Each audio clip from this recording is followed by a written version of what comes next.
नमस्कार, मैं हूं रवि प्रकाश और यह कार्यक्रम है संप्रति। और आज मेरे साथ हैं तुषार कांति सेठ साहब। जब भी ज़िंदगी चलाने की बात होती है तो आर्ट ऑफ लिविंग का खूब मामला चर्चा में आता है कि आर्ट ऑफ लिविंग कैसी होनी चाहिए, क्या तरीका है ज़िंदगी को खुशनुमा बनाने का। आर्ट ऑफ गिविंग की बात भी होती है समाज में, लेकिन ये थोड़े कम पैमाने पर होती है कि आप जिस समाज में रह रहे हैं, जिस समाज ने आपको अपना एक वजूद दिया है, उस समाज के लिए आप क्या करते हैं, समाज को आप क्या दे रहे हैं। तो आर्ट ऑफ गिविंग की चर्चा इसलिए ज़रूरी हो जाती है। तो तुषार कांति सेठ साहब का परिचय यह है कि एक समाज सेवी हैं और तरह तरह की जो सामाजिक गतिविधियां हैं उनमें शामिल हैं, चाहे वो ब्लड डोनेशन कैंप हो या उन लावारिस लाशों का अंतिम संस्कार हो जिनके घर वाले छोड़ के चले जाते हैं या जिनका पता ही नहीं चल पाता। तो जो एक होता है कि आपका अंत अच्छे तरीके से होना चाहिए, तो वो अंत अच्छे तरीके से हो, इसकी व्यवस्था आप कराते हैं। इसके अलावा कई सारे जो सामाजिक काम हैं उनमें तुषार कांति सेठ साहब का योगदान रहा है। सर, आपका स्वागत हमारे इस कार्यक्रम में। नमस्कार। जोहार। मूलतः सेठ साहब बंगाल के हैं, लेकिन पिछले कई सालों से, पिछले 3 दशकों से ज़्यादा से रांची में रहते हैं। परंतु यही बताइए कि कैसे बंगाल से आपका झारखंड आना हुआ और फिर यहाँ पर कैसे आपने समाज सेवा के क्षेत्र में कदम बढ़ाया। मैं बेसिकली वेस्ट बंगाल हावड़ा गोविंदपुर गांव का रहने वाला हूँ। वहाँ से हम रांची अपना काम का सिलसिले में आए थे। हिंदपीढ़ी 3rd स्ट्रीट में हम रहते थे। वहाँ एक समाज सेवी थे रंजीत दास, अभी वो हमारा बीच में नहीं है, लेकिन उनसे हमको बहुत अनुप्रेरणा मिला। 90 से ही हम इस टाइप का काम करते आ रहे हैं, चाहे डेड बॉडी जलाना हो, कोई गरीब लड़की का शादी हो, वृक्षारोपण, ब्लड डोनेशन कैंप। अभी मैं श्री रामकृष्ण सेवा संघ का सहायक सचिव हूँ एवं Ranchi district voluntary blood donate association का सचिव भी हूँ। हम लोग जिस टाइप से गतिविधि है काम करते हैं, इसमें हमारा दोस्त लोग का बहुत का सहयोग मिलते रहता है। कुछ दोस्त ऐसा है जो रात 2 बजे भी वो लोग को बुलाते हैं तो एक बात पर वो खड़ा हो जाता है, सामने आ जाते हैं। इसमें से कुछ दोस्त ऐसा है जो राजीव रंजन निवारणपुर में रहता है, अरुण दयाल बिरसा चौक, साउथ ऑफ इस्पड़ा का विवेक राय, हिनू में तन्मय मुखर्जी, ये सब का सहयोग हमको हमेशा मिलते रहता है। ये सब काम अकेला को भी संभव नहीं हो पाता है, लेकिन ये दोस्त लोग को जब भी कुछ मदद का ज़रूरत पड़ता है सब हम लोग मिलजुल के करते हैं, तो भी हम लोग इस टाइप का काम आगे बढ़ा। अच्छा दादा, 2 चीज़ बताइए। एक तो ये है कि ब्लड तो जो डोनेशन का मामला है, तो आजकल में देखा है हमने कि कई संस्थाएं इसमें जागरूक हैं और सक्रिय हैं और लोग दान भी, ब्लड डोनेट भी कर रहे हैं। लाशों की अंत्येष्टि के मामले में अब भी बहुत कम लोग हैं जो वैसे लाशों की अंत्येष्टि करते हैं जो लावारिस हो जाती हैं या जिन्हें किसी वजह से परिवार के लोग छोड़ जाते हैं। ये विचार कैसे मन में आया और अब तक आप लोगों ने कितनी वैसी लाशों की अंत्येष्टि कराई है रांची में जिन्हें लावारिस कहते हैं लोग? देखिए, लावारिस लाश तो अब करीब 100 से ऊपर लावारिस लाश को जलाए, लेकिन अंत्येष्टि का शामिल हुए अंत्येष्टि में कम से कम 6000 से ऊपर। जो गरीब दुखी डेड बॉडी जलाने में उसके पास पैसा नहीं है, वही सब घर में हम लोग जाते हैं, डेड बॉडी उठाते हैं, अपना पैसा से लकड़ी खरीद के सारा दाह संस्कार हम लोग करा देते हैं। और इसमें हम लोग जो फ्रेंड सर्कल है सब कोई सहयोग करता है, हम लोग मिलजुल के सब काम करते हैं।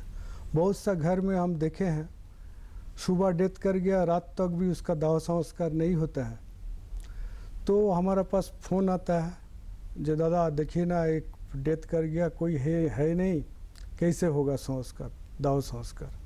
बोले होगा। तो हम लोग पहुंचते हैं, कोई 3-4 आदमी भी जाते हैं। अभी रिसेंट एक डेड बॉडी मैजिस्ट्रेट कॉलोनी का हम ले गए थे नानकुम बर्निंग घाट में। तो वहाँ ले जाने का बाद जो और एक साथी था मेरा, उसका घर से फ़ोन आया कोई डेथ कर गया उसका घर में, तो हम अकेला रह गया बर्निंग घाट में।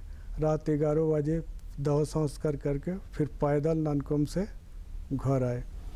तो ऐसा बहुत सा एग्जाम्पल है। कोरोना काल में भी हम देखे हैं जिसका घर में डेथ कर गया, मान लीजिए कोरोना में डेथ नहीं हुआ, नेचुरल डेथ था, फिर भी डर से कोई डेड बॉडी छूता नहीं था। हम लोग को ऐसा बहुत सा कोरोना काल में कम से कम 50 लाश को ऐसा जलाए हैं, लेकिन कोई डर भय नहीं था और ईश्वर का कृपा से कोरोना भी इफेक्टेड नहीं हुए। बहुत सा कोरोना इफेक्टेड पर्सन का घर में खाना नहीं था, दवा का अरेंजमेंट नहीं था, ऑक्सीजन सिलेंडर नहीं था। हम लोग सब मिल के 8 ऑक्सीजन सिलेंडर खरीदे थे। जिसका घर में ऑक्सीजन नहीं है कोरोना पेशेंट का, अपने ले जाके ऑक्सीजन सिलेंडर फिट करते थे। तो इसमें एक आत्मसंतुष्टि मिलता था। हमारा एक दोस्त था विवेक राय, वो बहुत कोरोना इफेक्टेड हो गया था, साउथ ऑफिस पाड़ा में रहते थे। रात 1 बजे उनका घर से फ़ोन आया, ये ऑक्सीजन ख़त्म हो गया, देखिए ना इसका ऑक्सीजन लेवल 52 पर आ गया है। तुरंत हम घर में सिलेंडर था उठाए, स्कूटी से ले जाके उनका घर में वो ऑक्सीजन सिलेंडर रिप्लेस किए। 1 घंटा उनका घर में रहे। जब 75-6 आया तब हम वहाँ से आए। मेकन गेट का सामने हमको पुलिस पकड़ लिया, बोला ऑक्सीजन का कालाबाजारी करते हैं, आप लोग का सेवा में हम लोग दिन रात मेहनत करते हैं और आप लोग ऐसा कर रहे हैं। हम बोले साहब ये तो खाली सिलेंडर है, एक कोरोना पेशेंट है, उनका घर में हम अभी ऑक्सीजन सिलेंडर लगा के आए हैं, चाहे तो आप उनका फ़ोन नंबर देते हैं, आप उनसे कंसल्ट कर सकते हैं। 3 दिन टाइम वहीं एक पुलिस वाला आया, बोला दादा आप है, जाइए जाइए जाइए। तो पहचानता था जो हम लोग इस टाइप का सामाजिक गतिविधि में शामिल होते हैं, इसमें एक आत्मसंतुष्टि मिलते हैं। सबका पास हमारा एक रिक्वेस्ट है जो आप लोग भी मानवता का सेवा में अपना थोड़ा सा भी समय निकाल के दुखी पीड़ित जन का सेवा में लग जाइए। इसमें एक जो आत्मसंतुष्टि मिलेगा वो ईश्वर सेवा से भी कम नहीं है। अच्छा दादा, मैं आपके बारे में पढ़ रहा था तो मैंने पढ़ा कि पर्यावरण को लेकर भी आपने काफ़ी काम किया है, हज़ारों पौधे लगवाए अलग अलग जगहों पर। तो ये काम कैसे करते हैं, कितना कुछ हुआ है, कहाँ कहाँ करते हैं? पर्यावरण पर तो हम रांची डिस्ट्रिक्ट में बहुत सा जगह में पेड़ पौधा लगाते हैं, खासकर बरसात का सीजन में। देखिएगा फार्मू नदी का किनारे बहुत सा पौधा लगाए। एक आदिम जाति सेवा मंडल है निवारणपुर में, वो आश्रम है, वो काफ़ी एरिया बड़ा है, उसका चारों ओर हम पौधा लगाए हैं। रियसल दरबामा मजार का आसपास में भी पौधा लगाए हैं। तपोवन मंदिर का आसपास जितना है वहाँ हम लगाए हैं। शुद्ध पौधा लगाते ही नहीं हैं, पौधा का हम संरक्षण भी करते हैं, देखते हैं टाइम टू टाइम, उसमें अगर पानी का भी ज़रूरत पड़ता है खुद जाके हम लोग वो भी करते हैं। तो इसमें पर्यावरण सबको ही अगर सहयोग करेगा और व्यापक रूप से हम लोग कर सकते हैं। इसमें पर्यावरण तो खास करके हम लोग कोरोना पीरियड में देखे हैं ऑक्सीजन का कितना किल्लत था। ऑक्सीजन का अभाव में बहुत सा इंसान आज हमारा बीच में नहीं है। हमारा विचार से पेड़ पौधा अगर चारों तरफ रहेगा, कम से कम ऑक्सीजन खुला वातावरण में सांस ले सकते हैं हम लोग। हाँ, ये दौर कोरोना का बड़ा ही भयावह था, जब हम आप सब लोग ऑक्सीजन के सिलेंडर्स के लिए घूम रहे थे और सिलेंडर्स नहीं मिल रहे थे। हालांकि सरकारों ने बाद में बहुत सावधानी बरती और अब उसकी उपलब्धता हो गई है लगभग। लेकिन फिर भी एक दौर था जिसने सिखाया कि आपको भी प्रकृति के साथ रहना है। अगर आपने शुद्ध पेड़ पौधे नहीं लगा, आपको शुद्ध ऑक्सीजन की व्यवस्था नहीं की, तो सिलेंडर के सहारे फिर आपकी ज़िंदगी आगे चलने वाली है। अच्छा, एक चीज़ बताइए, जो हम फिर से दाह संस्कार वाले मामले पे लौटना चाहते हैं कि जनरली क्या होता है कि कई बार, हालांकि ये दुखद है, कई बार है कि घर के लोग भी छोड़ के चले गए और लाश लवारिस हो गई और वो हुआ।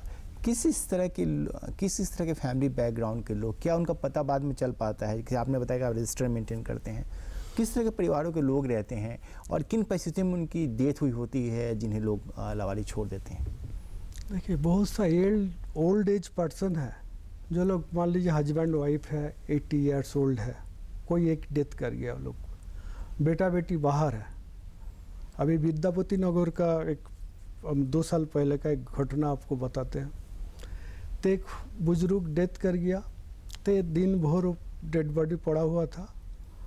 गांधीनगर कॉलोनी का एक अभिजीत बोस हमको फ़ोन किया कि दादा देखिए ना, एक दिन से पड़ा हुआ है डेड बॉडी, उसको थोड़ा दाह संस्कार करा देना है। और ठीक है, तो हम अपना मारुति वैन लेके अपना 2-4 तो स्टाफ लेके चला गया उनका घर।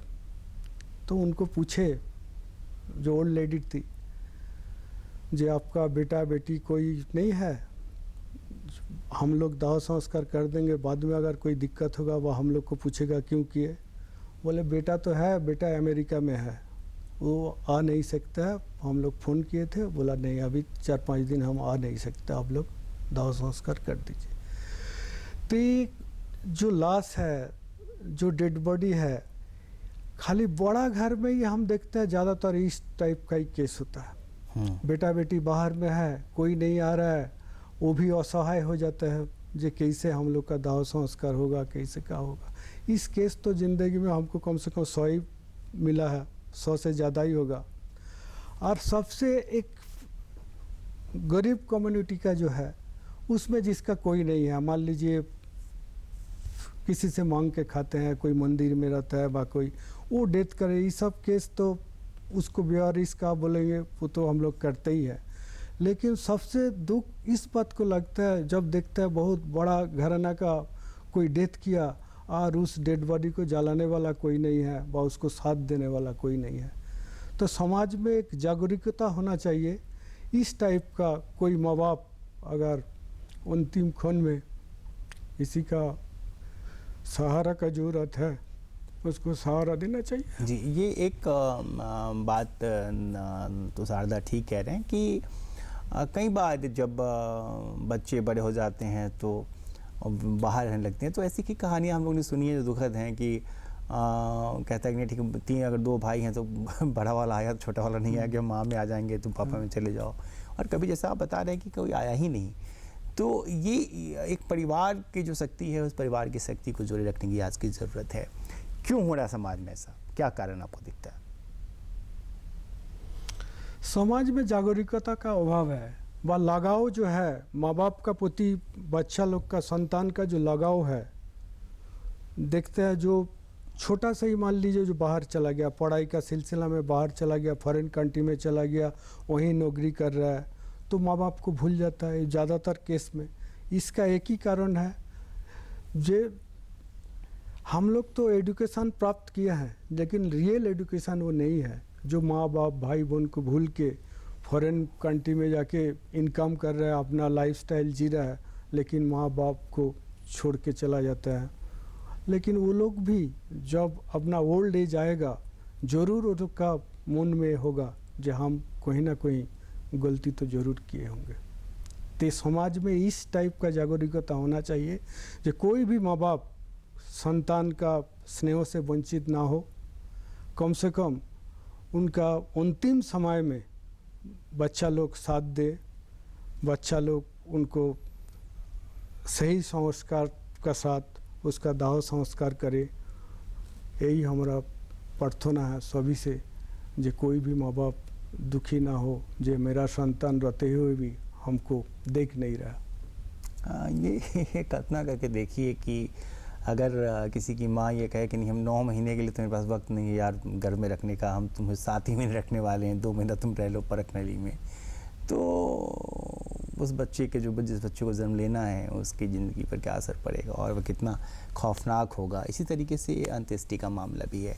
हम फिर से अंत्येष्टि पर बात करेंगे, लेकिन एक सवाल और पूछना चाहते हैं आपसे कि जो ब्लड को लेकर है, कि कई बार जब खून की ज़रूरत पड़ती है तो आपके पास डोनर भी है, फिर भी आप खून के लिए तरफ में आपको खून नहीं मिल पाया, या कई बार लोग डरते हैं कि हम खून देंगे तो क्या पता कमज़ोर हो जाएंगे, और कई बार खून बिकता है जो बहुत ऊंची कीमत पर ख़रीदना पड़ता है।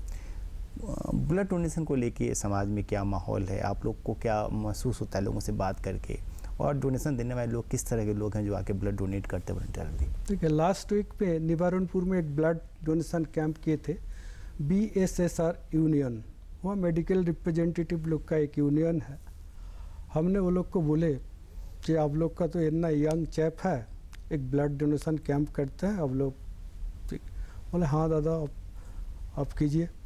तो रिम्स ब्लड बैंक के लिए हम लोग ब्लड डोनेशन कैंप करते हैं। वहाँ एक कविता देवगोरिया है, सुषमा मैडम है, वो लोग को फ़ोन किए जे निवारणपुर में इस डेट को हम लोग ब्लड डोनेशन कैंप कर रहे हैं, आप व्हीकल्स व डॉक्टर नर्स का सब स्टाफ दे दीजिए। तो आए 37 यूनिट्स ब्लड कलेक्ट हुआ, बहुत अच्छा ही रिस्पांस था। फर्स्ट टाइम वो बीएसएस यूनियन का जो स्टाफ था वो लोग ब्लड डोनेशन किया। बहुत कोई क्वेश्चन किया, दादा ब्लड डोनेशन तो हम लोग कर रहे हैं, लेकिन हम लोग का जब ज़रूरत पड़ेगा ब्लड मिलेगा? बोले 100% मिलेगा। हम लोग का ब्लड जो डोनेट करते हैं, डोनेट करने का बाद किसी का अगर ब्लड का ज़रूरत पड़ता है, वो रिक्विजिशन लेके हम लोग तुरंत रिम्स को भेजते हैं। तो रिम्स उसको अगर स्टॉक में वो सेम ब्लड ग्रुप का है तो तुरंत दे देता है विदाउट एनी डिले। इसलिए हम लोग का तो ब्लड का किसी का भी ज़रूरत पड़ता है टाइमली तो तुरंत मिल जाता है। रिम्स हम लोग का कोऑपरेट करता है, हम लोग रिम्स के लिए काम करते हैं। और जहाँ तक जो पैसा लेके ब्लड का बात है, वो रिम्स का आसपास में बहुत सा लोग घूमते रहता है, जो लोग का कुछ वैसा ही मेंटालिटी है वो करता है। लेकिन रिम्स हमारा जो अनुभव है, कोरोना काल में जैसे हम लोग वॉलंटियरी ब्लड डोनेशन एसोसिएशन जो है 843 यूनिट्स का ब्लड हम लोग कलेक्ट किए थे, वो एक बहुत सराहनीय काम था। स्वास्थ्य मंत्री बन्ना गुप्ता ने सम्मानित भी किया था हम लोगों को, हमारा संस्था को, जो कोरोना काल में इतना यूनिट ब्लड कम से कम रिम्स ब्लड बैंक के लिए कलेक्ट हुआ। तो हमारा पास रेगुलर ही फ़ोन आता है, किसी का ब्लड का ज़रूरत है, दादा क्या होगा, तो हमारा व्हाट्सअप कर देता है रिक्विजिशन हमारे मोबाइल में। हम लोग तुरंत रिम्स ब्लड बैंक को वो रिक्विजिशन सेंड करते हैं, वहाँ ब्लड बैंक के स्टॉक अवेलेबल है तो तुरंत ब्लड दे देते हैं। इसीलिए स्वतःस्फूर्त भाव से सब कोई हम लोग का बात सुनते हैं, हम ब्लड डोनेट करने के लिए आगे आ जाते हैं, कोई दिक्कत नहीं। कई बार ऐसा होता है कि जैसे ब्लड तो दे दिया, लेकिन जब उनको ब्लड की ज़रूरत पड़ी तो अस्पताल कहता है कि नहीं आप किसी से डोनेट करवाइए तो फिर आपको देंगे, नहीं तो नहीं देंगे। जबकि ब्लड डोनेशन कैंप लगते हैं, तो अगर कैंप लग रहा है और ब्लड आपको दिया जा रहा है, कोई ना कोई दानी दे रहा है, तो फिर ये कंपल्सरी क्यों है कि जब हम ब्लड लेने जाएँ तो हमको ब्लड देना ही पड़े? नहीं, मेरा जो अनुभव है सर, ब्लड डोनेशन जो हम लोग करते हैं, हम लोग को एक सर्टिफिकेट दे देता है जी हाँ ब्लड डोनेट किया है। जी, स्वाभाविक सबका एक्सपेक्टेशन रहता है, जो हम ब्लड डोनेट किए हमारा ज़रूरत का टाइम में हमको ब्लड मिलना ही चाहिए। लेकिन ऐसा होता है रिम्स ब्लड बैंक में वो ग्रुप का ब्लड अवेलेबल नहीं है। उस पोजीशन में वो लोग बोलते हैं कि इस ग्रुप का तो कोई ब्लड हमारे पास है नहीं, अगर कोई डोनर है तो दे दीजिए। तो हम लोग के पास लिस्ट है, हम लोग डायरी मेंटेन करते हैं, कम से कम 5000 आदमी का हमारे पास वो लिस्ट है विथ फ़ोन नंबर। उस पोजीशन में हम लोग क्या करते हैं, तुरंत कौन ग्रुप का ज़रूरत है, उस ग्रुप का किसका है, उसको फ़ोन से हम लोग कांटेक्ट कर लेते हैं। तो तुरंत रिम्स में पहुंच के हम लोग ब्लड दे देते हैं, कोई पेशेंट का जान बच जाता है। तो हम लोग के लिए कोई वैसा ब्लड का माने क्राइसिस नहीं होता है, जब भी मांगते हैं तो हम लोग को मिल जाता है, वो अरेंज हो जाता है। अच्छा, एक चीज़ और बताइए कि जैसे आप लोगों की अंत्येष्टियाँ कराते हैं लावारिस लाशों की, और आपने बताया कि दोस्तों से मदद लेकर फिर ये सारा काम हो रहा है, तो क्या समाज के दूसरे लोग भी जो आपको नहीं जानते, जैसे कई बार होता है कि हम आपको नहीं जान रहे हैं, लेकिन हम ये जान रहे हैं कि तुषारदा तो बहुत बढ़िया काम कर रहे हैं, तो हम गए, हमने वॉलंटरली आपको कुछ पैसा दे दिया कि तुषारदा ये रखिए, अभी मेरे पास इतना है, आप काम करिएगा, फिर होगा तो देंगे या फिर नहीं देंगे। क्या समाज के लोग आते हैं कंट्रीब्यूट करने के लिए आगे बढ़ के? समाज के लोग तो आते ही है, अकेला तो इतना बड़ा काम करना पॉसिबल नहीं है। बहुत सा टाइम में कोरोना काल में ही घाघरा बर्निंग घाट में लकड़ी का कमी हो गया, 7 तो डेड बॉडी कतार में था, तो उसमें हमारा 2 निवारणपुर का ही 2 डेड बॉडी वहाँ रखा हुआ था। हम गए थे, जस्ट देखे बोकारो और धनबाद, वहाँ का 3 पेशेंट था। वो लोग बोला देखिए ना, काल से डेड बॉडी रखा हुआ है, लकड़ी नहीं है, बर्निंग नहीं हो पा रहा, अंत्येष्टि नहीं हो पा रहा है। तो हम टेम्पू मंगाए, चुटिया शिव मंदिर का पास से 2 टेम्पू लकड़ी लाया, 7 डेड बॉडी का एक साथ में प्रशासन का सहयोग से जलाए। तो इस सब काम के लिए तो हमारा जो दोस्त लोग है, हम पहले भी नाम भी बताए, ये सब कोई सहयोग करता है, अकेला सर पॉसिबल नहीं है। अच्छा काम कीजिएगा, देखिएगा, और साथ साथ सब कोई आपका पीछे पीछे सहयोग करने के लिए तैयार रहता है, लेकिन आपके पास सेवा भाव होना चाहिए और जो पैसा आपको दे रहा है वो सही यूटिलाइज होना चाहिए। वो लोग देखता रहे तुषारदा को अगर ये पैसा देंगे जरूर एक कुछ काम अच्छा काम हो रहा है, और वो लोग आँख से देखते हैं तो हम करते हैं, हमको खुशी लगता है। तो मतलब समाज में देने वाले लोग हैं, अगर वो संतुष्ट हाँ। हो जाएं कि आपका काम ठीक है तो फिर लोग सहयोग करते हैं। हाँ। ठीक है। एक चीज़ और बताइए कि जो जैसे आपकी संस्था और भी बहुत सारे काम करती है, आप लोगों ने ऑक्सीजन दिलवाया, दवाइयाँ बांटी, खाने का इंतजाम कराया, सब मैं देख रहा था अखबारों में। तो आपकी संस्था कितनी पुरानी है, किस रूप में वो क्या वो ट्रस्ट है, एनजीओ है, क्या है, या सोशल संस्था है, और कितनी पुरानी है और कितना क्या क्या और काम कर रहे हैं आप लोग रांची में? रामकृष्ण सेवा संघ का स्थापना 1960 में हुआ था। तो रामकृष्ण सेवा संघ का अंडर में एक स्कूल चलता है, विवेकानंद विद्या मंदिर, सेक्टर 2, धुरुआ, रांची जी।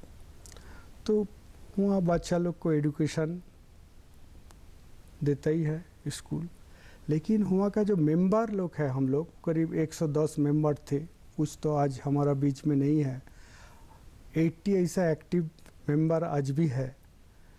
तो सब मेंबर से हम लोग सहयोग लेते हैं, ट्रस्ट का तरफ से हम लोग का 5 पैसा भी हम लोग लेते नहीं हैं, सब आपस में हम लोग चांदा करके, वहाँ कोई समाज का कोई आदमी हम लोग को हेल्प किया, उसी पैसा से हम लोग इस सब टाइप का गतिविधि चलाते हैं। चलिए, और जो जब आप लोग अंत्येष्टि करते हैं किसी की, आमतौर पे आजकल देखिए जो हालांकि ये दुखद है, फिर भी कई बार क्या होता है कि अगर कोई मतलब स्मशान घाट तक जाने के लिए बहुत कम लोग तैयार हैं, अपने जो जिनको लोग जानते हैं उनको भी, और उसमें अनजान लोगों की लाशों को इज्जत से ले जाकर उनका दाह संस्कार कराना, ये पूरा कैसा लगता है आपको करते हुए? बहुत खुशी लगती है सर। मान लीजिए कोई डेथ कर गया, डेड बॉडी पड़ा हुआ है, कोई आगे नहीं आ रहा है, उस डेड बॉडी को लेके सही तरीक़ा से उसका अंतिम संस्कार कराना में जो सुखद अनुभूति होता है, वो ईश्वर सेवा से कम नहीं है। अलग अलग धर्मों के लोग रहते होंगे, कोई हिंदू है, कोई मुसलमान है, हिंदू, मुस्लिम, क्रिश्चियन, सब में जाते हैं, तो सबका दाह संस्कार उनके रीति रिवाजों के मुताबिक कराते हैं। तो अब तक जिन 6000 लोगों के दाह संस्कार में आप शामिल हुए, या जिन 100 से ज़्यादा 200 लोगों का आप लोगों ने दाह संस्कार किया, ये लोग सिर्फ रांची जिले के लोग हैं या रांची के बाहर के लोग भी हैं? 10 साल तो पहले हावड़ा डिस्ट्रिक्ट गोविंदपुर वहाँ काम किए, और बाकी 34 ईयर्स जो रांची में हम है, रांची में 5000 से ऊपर ये डिफरेंट कास्ट रिलीजियन का लोग हैं, वो शामिल हुए। और कैसे लोग हैं, मतलब जो लोग आपके सपोर्ट में आते हैं, जो आपके लिए तैयार हो जाते हैं रात को भी जाकर अंत्येष्टि कराने में? जो लोग रात को भी हमको सपोर्ट के लिए आते हैं, वो भी अच्छा ही समाज से भी है, क्योंकि दैहिक परिश्रम ही नहीं करते हैं, वो लोग पैसा देके भी हमको मदद करते हैं। हमारा ये जो निवारणपुर में राजीव रंजन, वो विशिष्ट समाज से भी है, आनंद रंजन घोष, हीरक दत्ता, बिरसा चौक का अरुण दयाल, साउथ ऑफिसपाड़ा का विवेक राय, हिनू का तन्मय मुखर्जी, हिंदपीढ़ी 3rd स्ट्रीट तापस घोष, गांधीनगर, वापी, ये सब मिल के हमको सहयोग करते हैं और फिर आप लोग अपना काम करते हैं। चलिए, अब कार्यक्रम क्योंकि अब ख़त्म होने को है, समाज के लोगों को क्या कहना चाहते हैं? समाज के लोगों को यही कहेंगे, जिस दूसरा को भलाई के लिए थोड़ा सा वक्त निकाल के दूसरों को सेवा कीजिए। दीन दुखी गरीब जो है, आपका घर का आसपास जो है, उसी से आप लोग शुरुआत कीजिए, ताकि समाज में कोई किसी का अगर मदद का ज़रूरत है तो आप लोग को आके मदद कीजिए, सेवा कीजिए। यही हम प्रार्थना करते हैं सभी से। जी, तुषार दा, आपका बहुत बहुत धन्यवाद। मुझे पूरी उम्मीद है कि जो लोग इस कार्यक्रम को देख रहे होंगे उन्हें भी ये बातें ठीक लगी होंगी, और हम सबका समाज में कंट्रीब्यूशन होना चाहिए, क्योंकि समाज ने ही हमें हमारा वजूद दिया, हमारी पहचान समाज से है। तो समाज की पहचान बनाए रखने में और समाज का माहौल ठीक बनाए रखने की जिम्मेवारी भी हम सभी की है। हम सब लोग पार्टिसिपेट करेंगे तो हमारी सोसाइटी अच्छी होगी। मुझे भी इस कार्यक्रम को रोकने की इजाज़त दीजिए। अगले सप्ताह आपसे इसी दिन इसी वक्त फिर मुलाकात होगी। नमस्कार।